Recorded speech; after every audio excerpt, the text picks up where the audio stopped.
And iniisip ko, ayan yung, ito pa yung dati, no? Nawala na nga yung variegated. So, ito, another trial na naman tayo. Pero this time, medyo ididiretso ko pa, no? So, ayan, pwede na pala kahit hindi guntingin, ano?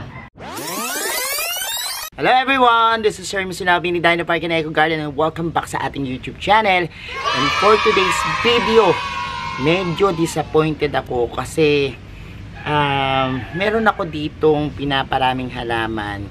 Actually, variegated plant siya, no? Kaya lang po, ang problema, hindi ko alam kung nagre-revert ba itong halaman kong ito. Bakit laging green yung tumutubo, ano? Eh, ako pa naman, gustong gusto ko yung variegated na dahon, ano? Yung mga pinaghalong green na may yellow, na may white. Isa yan sa mga talagang kinikilig ako pag nakikita ko, no?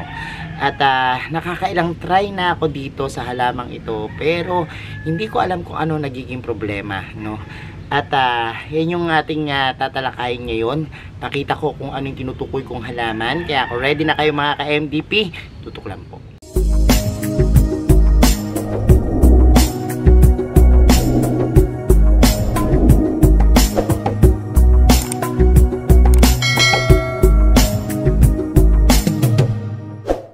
And we're back mga ka-MDP. Isa ba kayo sa mga fascinated sa mga variegated plants? Yan po yung aking kinakikiligan, yung mga variegated plants. Kaya naman pag may nakita akong variety at mura lang din ng mga ganyang klaseng halaman, eh binibili ko po, ano. Pero meron akong nabili na isang halaman. Ito po yung Monstera Peru, no? At dream plants ko yan before na magkaroon ng variegated Monstera Peru, pero na-disappoint ako kasi every time na magpapalaki ako ng mga Monstera Peru, eh tinutubuan siya ng mga green, ano. I don't know kung nagiging reverted siya, pero ang tansya ko dun sa kanyang mga stem na gumagapang, dun tumutubo yung mga green, and hindi ko na alam kung anong gagawin, ano. Baka sakaling na experience nito. At ayan, hanapin natin yung Monstera Peru natin. Nandito lang yan. At makikita nyo. So, ayan, pakita ko na sa inyo. Ayan po yung aking variegated Monstera Peru. Actually, ayan, medyo mahaba na rin siya, kaya lang hindi siya kumakapit sa pula, no? At ayan, nagulat ako kasi ito na naman yung lumabas, no, sa kanya. Kulay green na naman po, ano, na dahon. Iniisip ko before, saan ba ako nagkakamali, ano, kasi kapag halimbawa titingnan natin yung mga stem nito, meron siyang mga variegations, ano, pero bakit kaya ang tumubo green? So medyo excited ako nung una ko itong makuha na maparami at mapalago para tubuan ng ganitong klaseng leaves, ano. Ayan po yung mga existing leaves niya na may variegations. Pero before, kasi ito medyo mura na ngayon, ano, napakamahal niyan dati, no. Ngayon mabibili mo na lang, kakabili ka na lang ng 100, 200, mga isang leaf. Pero ngayon, talagang nagugulat ka dahil yung mga cuttings na binili ko nung una, pakita ko sa inyo, no, nawala na nga at namatay na nga yung mga variegated na leaves. Tapos ang pumalit naman kulay green. Tapos wala na ako magawa, kahit nakalbuhin ko, patuloy na green pa rin yung lumalabas. Hanggang isa na lang yung matira, no. Pakita ko sa inyo yung isa na yan. Narito yung sinasabi ko sa inyo na bumili ako ng cuttings na almost 1,000, ano. Tatlo lang atang piraso yung tatlong leaves, no. Puro cutting siya. Tapos nilubog ko yung nodes. And iniisip ko, ayan yung, ito pa yung dati, no. Nawala na nga yung variegated na leaves nung ating Monstera Peru. Pero ayan, yan ang tumubo. So wala na ako magawa. Hindi ko naman tumatanggal-tanggal na kasi tingin ko puro green na naman yung tutubo dito, no. So wala na ang choice. Ito yung pinaka stem. Actually walang variegation yung stem niya, no. Kaya hinala ako, wala ring tutubo na green. Sinubukan ko ring maglagay ng ganon sa may maaraw ano.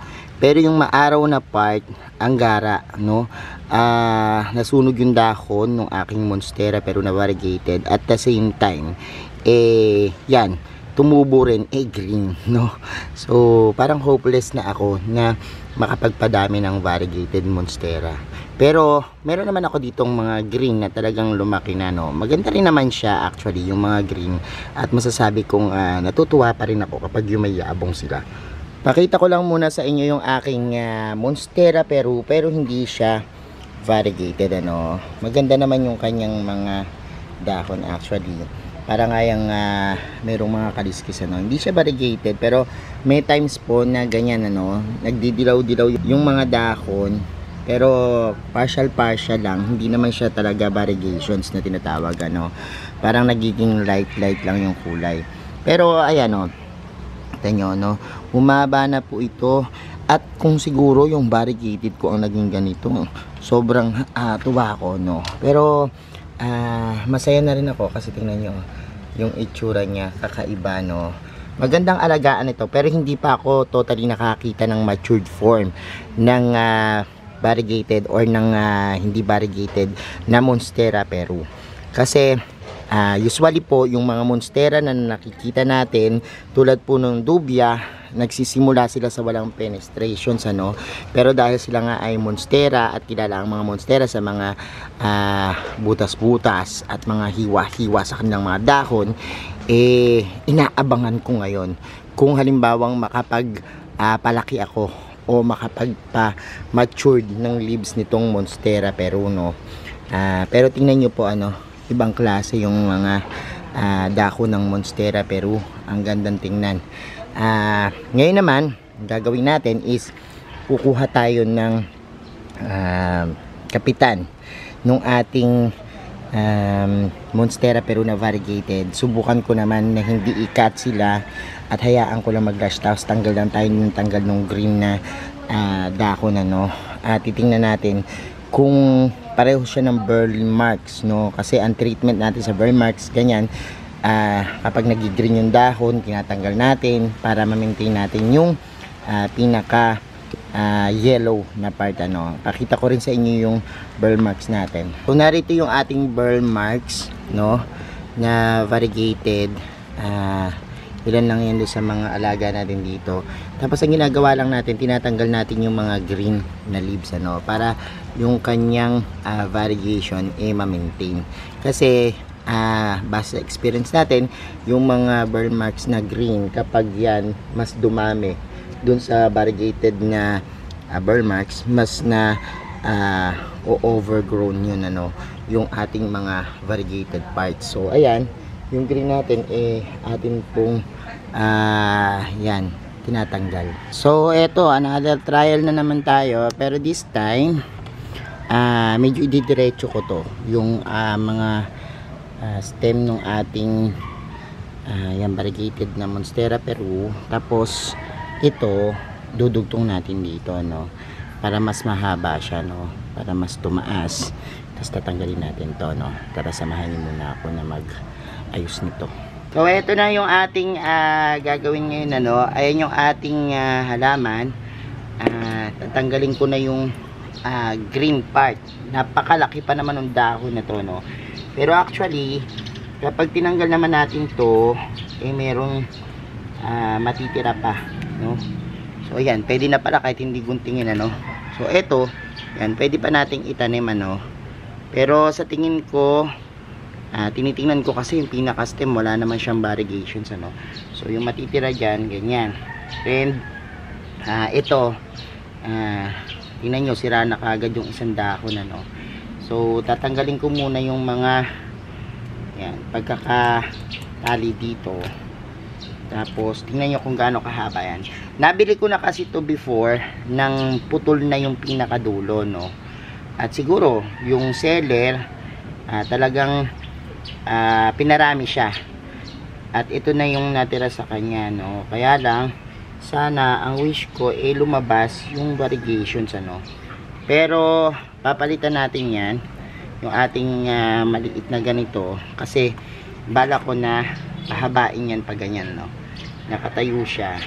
tingnan natin baka sakaling dito siya tubuan, ano, doon sa mga stem niya na variegated. So kakabit ko na ito, yung ating yan, pinaka actually itong pole na to parang cork yung ano niya, yung style niya, no, and itatali natin siya dito, pagagapangin natin siya ng paganyan.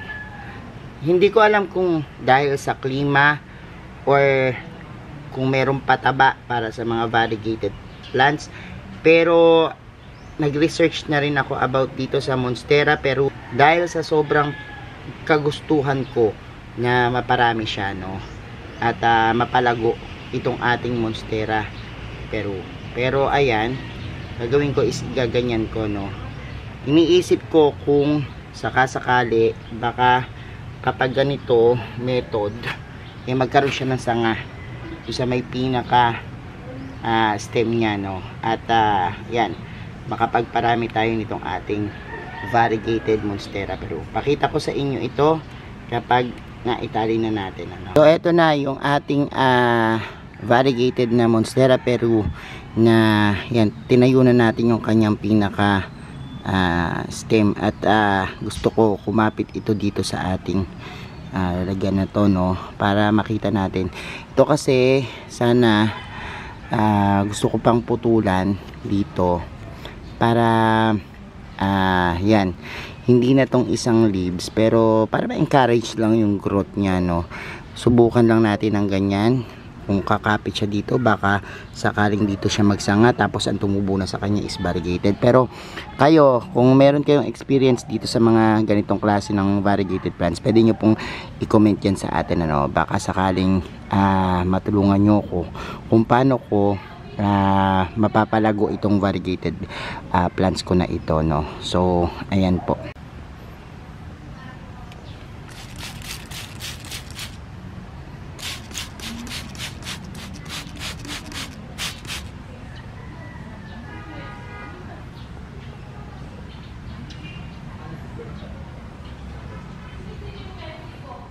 So ayan mga ka-MDP, napanood nyo na yung ating vlog about dito sa variegated Monstera Peru natin, ano, and bibigyan ko kayo ng updates dyan sa susunod nating mga video, no. Maraming salamat po sa lahat na nag-like, nag-share at nagko-comment sa ating mga video, at sa mga hindi pa po nag-subscribe sa ating YouTube channel, kung bet na bet nyo po yung ganitong usapan, plants and gardening, mag-subscribe na po kayo, no. Huwag nyo pong kalimutang i-hit yung notification bell para lagi updated sa aming latest uploads, pati po sa iba't iba nating social media accounts, sa ating TikTok, Instagram, Facebook pages. Search lang po Hermy Sunaho or Mini Dino Park and Eco Garden, makikita nyo na yan. Salamat ng maraming mga ka-MDP, and this is Hermy Sunaho nagsasabi sa inyo ng happy planting. Bye bye.